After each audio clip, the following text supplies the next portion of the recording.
겸손과 기도. 찬미 예수님. 그때 예수님께서 제자들에게 말씀하셨다. 내가 율법이나 예언서들을 폐지하러 온 줄로 생각하지 마라. 폐지하러 온 것이 아니라 오히려 완성하러 왔다. 내가 진실로 너희에게 말한다. 하늘과 땅이 없어지기 전에는 모든 것이 이루어질 때까지 율법에서 한 자, 한 획도 없어지지 않을 것이다.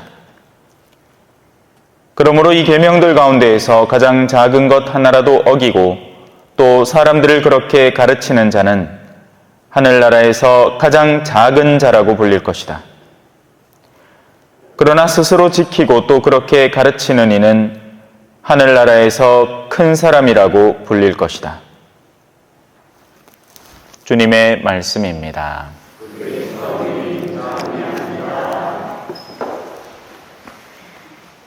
찬미 예수님. 엄마가 외출 나가면서 야, 그 방에 양말 좀 채워라 하고 나갔습니다.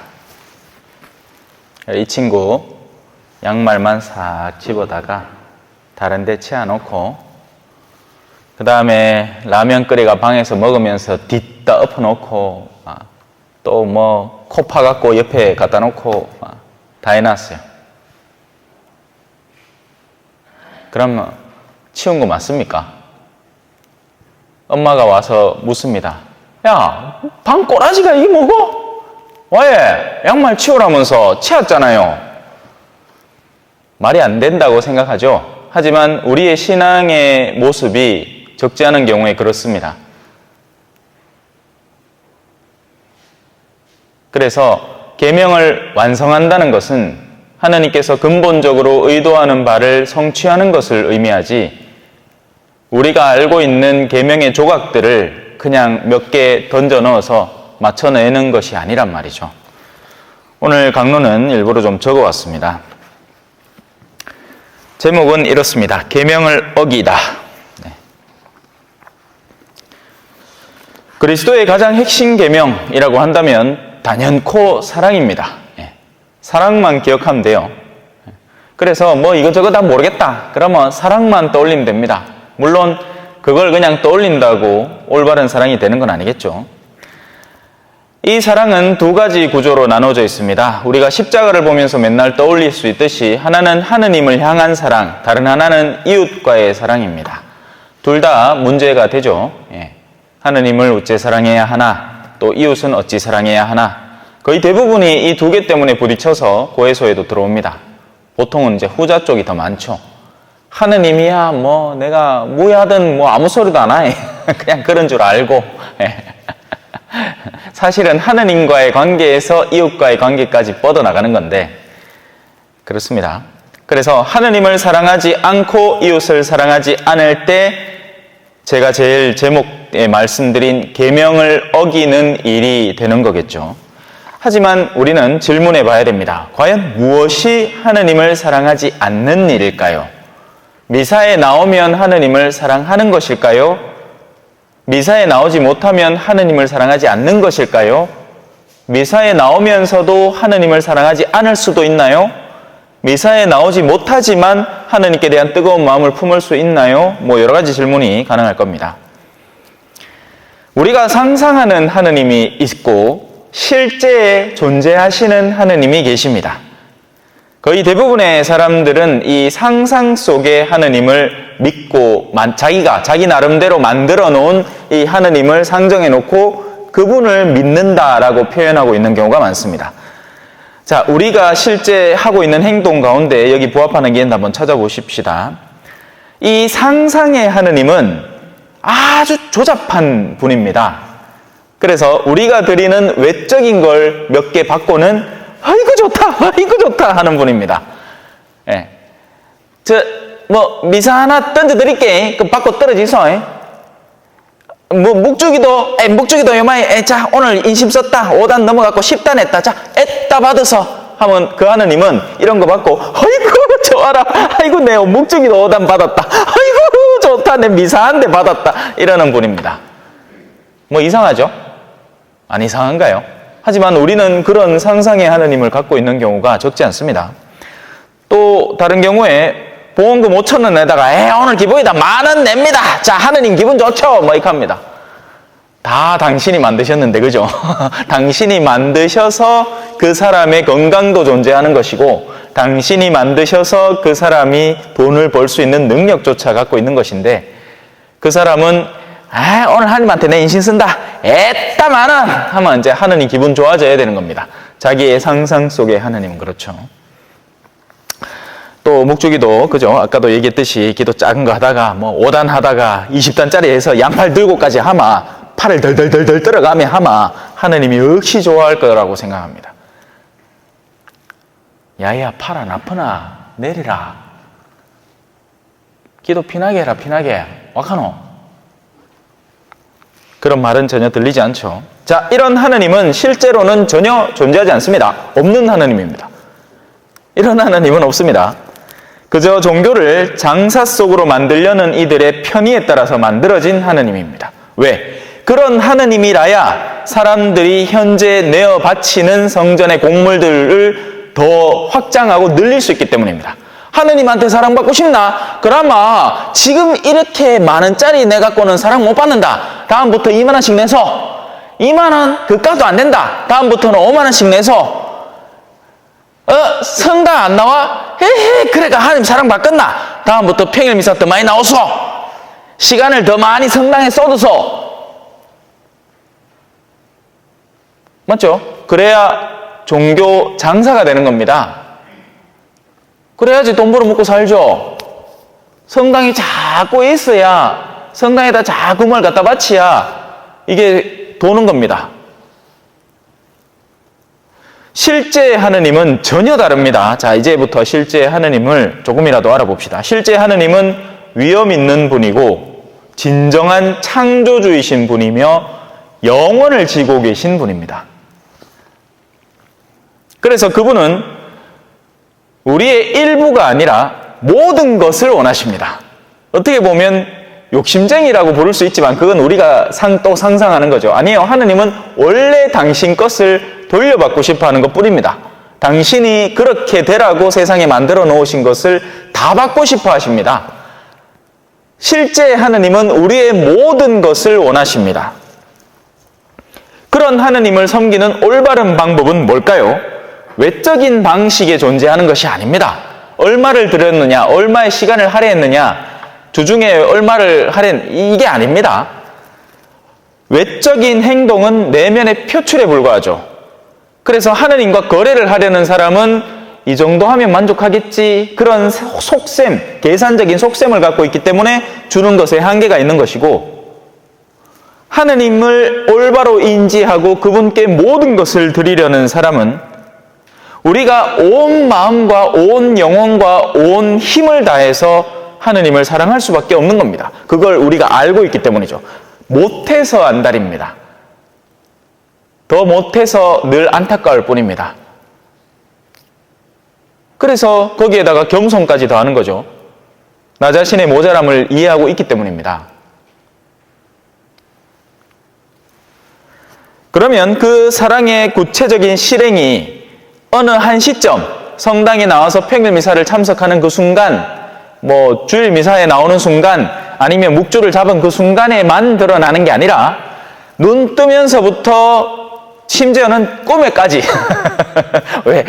돈 벌고 싶어하는 사람은 꿈에도 돼지꿈 꾸잖아요. 그죠? 그러면 난리 납니다. 그날 막 복권 사고 생쇼를 다 한다. 예. 와, 생각이 전부 다 돈에 가 있는데 뭐 꿈도 다 돈이고 뭐가 내한테 손해를 끼칠까 손해를 안 끼칠까 뭐 거기에 온 정신이 집중되어 있는 거예요. 그건 돈을 사랑하는 사람이죠. 예.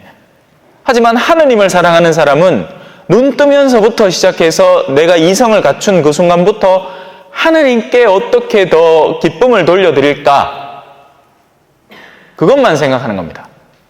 밥을 먹으면서도, 설거지를 하면서도, 빨래를 하면서도 어떤 내가 태도와 처신으로 하느님께 내가 받은 삶을 돌려드릴 수 있을 때 당신이 기뻐하실까, 근데 이것도 처음에나 신경이 쓰이지요.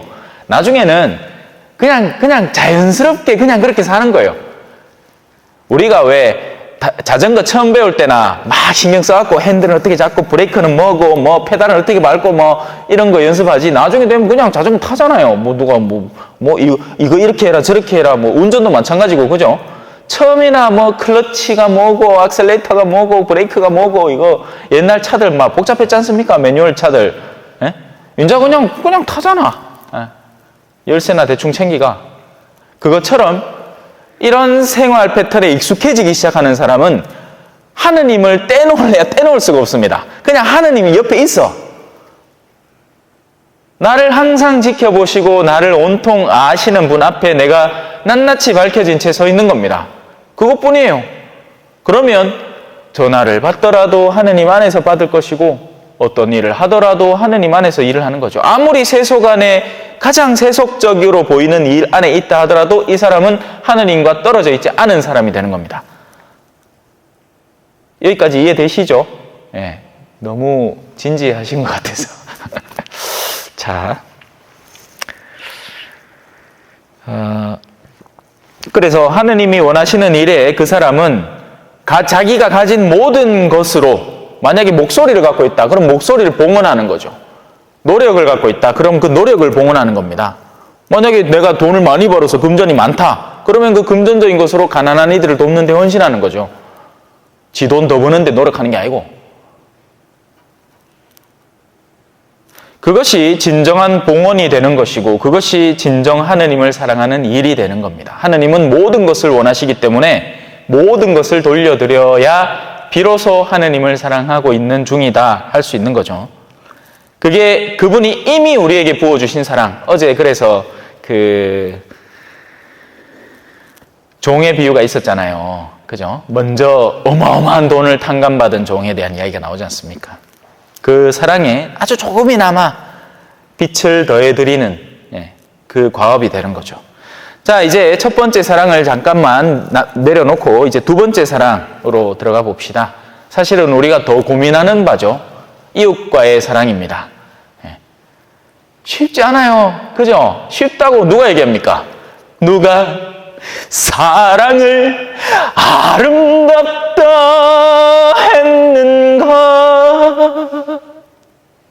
누가? 여기까지 합시다. 이제 이래야 잠 좀 깨지. 제가 옛날에 특강에서 자주 쓰던 방법입니다. 뭐 조금만 진지해지기 시작하면 바로 막 코를 박는다.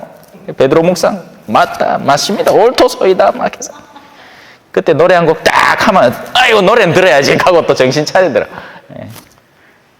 자, 두 번째 살펴볼 일은 이웃을 사랑하는 일입니다. 우리는 이 사랑이라는 단어를 막 유행가사, 대중가사 속에서 막 쓰면서 수많은 젊은이들이 사랑 누가 말했나, 오만데 다 사랑이라, 그죠? 전신마신 다 사랑이라 해. 근데 이 사랑은 다들 뜬구름 잡는 소리를 하는 겁니다. 그 사랑들은 마구 뒤섞여 있어요. 그래도 옛날 노래들은 좀 사랑 비슷했어. 언제나 찾아오는 부두의 이별이 아쉬워 두 손을 꼭 잡았나, 막 이런 애틋한 사랑, 기다려주는 사랑, 참고 인내하는 사랑, 뭐 이런 게 있었다면 이제는 그런 사랑이 아니라 정말 노래 가사도 가볍고 진짜 요새는 나는 노래가 뭔지도 몰라요.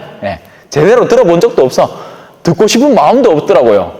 옛날 노래들 한 7, 80년대, 90년대 초반까지만 해도 그래도 좀 애틋하고 이별 장면에선 항상 비가 오지 이래 좀 마음에 와닿는 가사들이 있었는데, 지금 가사들은 내가 뭔지를 모르. BTS가 그렇게 유명하다는데 가들이 뭔 노래를 불렀는지 난 몰라. 다이너마이트한데 그게 무슨 뜻인지 난 몰라. 여러분들도 모르잖아요, 그죠? 이런 사랑들은 뜬구름 잡는 사랑입니다. 진짜 사랑이 아니에요. 자, 그래서 사랑하라고 하니 어떤 일을 하느냐? 사랑을 하는 신용을 하든지, 그러니까 좋아 보이는 어떤 행동을 하는 척 하는 거죠. 여기 계신 어르신들은 부부 사이라는 게 어떤 건지 체험적으로 아시잖아요. 그죠? 뭐 좋을 때야 잠깐이고 나머지는 다 젠디해야 돼. 그죠? 젠디는 기라 어디 좋은 일만 있는 관계가 세상 천지 어디 있습니까? 암만 사랑해서 만난 부부라도 그런 거 없단 말입니다. 그게 삶으로 체득되신 분들이 여기 앉아 계신 거예요. 그런데 세상에는 사랑을 그렇게 보지 않습니다. 사랑을 흥분 상태로 본단 말이에요. 그러니 자기 아내에게서 느끼던 흥분이 끊어지는 순간 다른 흥분 대상을 찾는 거죠. 그리고는 내가 사랑에 빠졌다 이렇게 표현을 하는 겁니다. 그건 사랑이 아니에요. 흥분이지. 왜? 놀부 마누라가 주걱으로 흥분 뺨때기를 딱 때린다 안 가요? 니 누구 가요? 내 흥분. 자, 죄송합니다. 쓸데없는. 자, 농담이 잘못됐다. 자, 다시 돌아와서 사랑을 하는 신용을 합니다. 사랑하지 않으면서.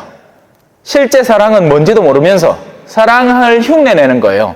그리고 그 흉내는 거의 그냥 그 흥분 상태에서 끝나버리는 거죠. 그게 아니면 헛된 사랑에 빠져듭니다. 사랑에 대한 규정 자체를 올바로 이해하지 못해서 사실 사랑을 모르는 사람은 없거든요. 악인도 사랑은 합니다. 자기가 사랑하는 것을 위해서 악을 저지르는 거죠. 저 정치인들도 사랑을 알아요. 돈을 사랑하는 거예요. 돈을 사랑하는 게 뭐다? 모든 악의 뿌리가 된다. 성경은 그렇게 얘기하죠. 사랑을 합니다. 그런데 사랑해서는 안 될 사랑을 사랑하는 거예요. 사랑해서는 안 될 대상을 사랑하는 거죠. 원래는 인간에게 줘야 할 초월적인 하느님에게 드려야 할 걸 세상 사물에다 부여하고 있으니 엉뚱한 사랑을 하는 겁니다. 헛된 사랑을 하는 거죠. 자, 부모가 자식을 사랑할 수 있습니다. 그죠? 그리고 그 사랑은 보편적으로는 좋은 사랑이다 라고 표현을 합니다. 부모가 사랑을 하는데 왜? 부모가 자식을 사랑하겠다는데 누가 뭐래? 근데 여기 문제가 있습니다. 남의 자식은 지옥을 체험하건 말건 나는 내 자식만 어떻게든지 뭐 좋은 거 물려주고 잘해주겠다. 내 집에서 일하는 예를 들어서 뭐 외국인 노동자가 있는데 가도 지 자식이 있고 지 자식을 사랑하기 위해서 이 머나먼 이국 땅에서 몇 푼 벌어보겠다고 왔는데 가는 뭐 선납껍질 조가 막 돌보지도 안 하고 한 대 막 재화가 얼어 죽게 만들고 뭐 툭하면 기사 나잖아요. 그죠? 그렇게 샀는데 그렇게 해서 벌어들인 자기가 아껴놓은 돈을 지 자식한테 나중에 유산으로 물려주겠대. 그게 사랑일까요? 그거 사랑 아닙니다. 그건 사랑이 될 수가 없어요. 엇나간 사랑인 거죠. 우리는 흔히 이웃사랑을 실천해야 한다면서도 끼리끼리의 사랑을 하는 경우가 너무나 많습니다. 흔히 말하는 자기하고 코드가 맞는 사람들끼리의 사랑이라고 표현하는 거죠. 그거 사랑 아닙니다. 그건 사랑 아니에요. 자기들끼리 그냥 속닥거리고 노는 거지 사랑이 아닙니다. 그렇게 따지자면 악마들도 서로 사랑해야 합니다. 그래야지 자기 편을, 자기의 목적을, 한 사람을 하느님에게서 떼놓기 위해서 교만의 악마와 허영의 악마가 만나서 협업해서 한 사람을 잡아 끄는 겁니다. 둘이는 마음이 맞는 거죠. 죽이 맞는 거죠. 코드가 맞는 거예요. 그게 사랑일까요? 그건 사랑이 아닌 거죠. 연합인 겁니다. 그런데 우리는 그런 종류의 사랑을 하는 겁니다. 심지어는 어떤 성당의 레지오에서 자기들끼리의 그룹을 딱 만들어가지고 심지어는 새로운 멤버를 초대하고 넣어야 되는 레지오판에 야, 그 사람은 안 된다 하고 앉아는 자기들끼리 다 해가 다 잘라가. 그게 뭔 놈 사랑입니까? 이기주의 집단이지. 하느님을 중심으로 하는 사랑은 이런 사랑입니다. 그건 모두가 하느님이라는 최종 목적지를 향해서 나아가야 하는 사랑입니다. 그때 비로소 올바른 사랑이 존재하고 완성될 수 있습니다. 자, 그러면 이 사랑은 어떻게 되느냐? 하느님께 나아가는 이들은 열심히 뒤도 밀어주고 앞에서 끌어도주고 하는 사랑입니다. 여기까지는 괜찮아 보이죠? 좋습니다. 그래서 어떤 누군가가 성당에 오고 싶다 하면 기꺼이 끌어주고 보태주고 힘을 보태주고 이 두둔해주고 이 땡겨주는 겁니다. 하지만 문제는 이 반대에 있습니다. 반대는 어떤 경우죠? 하느님에게서 멀어지려는 사람은 어떻게 해야 그를 불러올 수 있는가? 여러 방법이 있지만 아름다운 방법만 있는 건 아닙니다. 필요하다면 꾸짖기도 해야 되는 겁니다. 자, 그러면 그 꾸짖음을 당하는 사람은 어떻게 느낄까요? 저 사람은 나를 사랑하지 않는다고 생각을 하는 겁니다. 맞겠죠? 보통 우리가 생각하는 사랑이라는 건 보들보들한 말들, 부드러운 표현들, 아리따운 말들과 아리따운 관계만 상상하는 거죠. 하지만 누군가가 정반대의 길을 향해서 달려나가고 있는데 글로 가면 안 돼. 가기만 하고 있으면 그냥 가는 거예요. 네. 어떤 때는 매섭게 얘기하기도 해야 되고 꾸짖기도 해야 되는 거죠.